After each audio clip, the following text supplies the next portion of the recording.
आणि पथ्य जर सांभाळला नाही त्याचा उपयोग होणार नाही.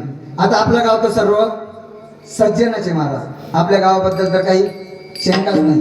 मला एक सांगा, आता आपल्या गावात कोण कोण सज्जन आहे? वर हात करा.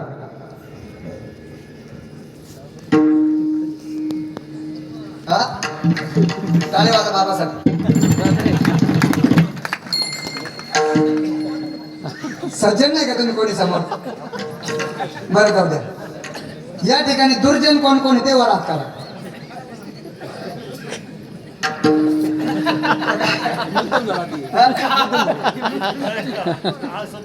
आता मुद्दाम झालं.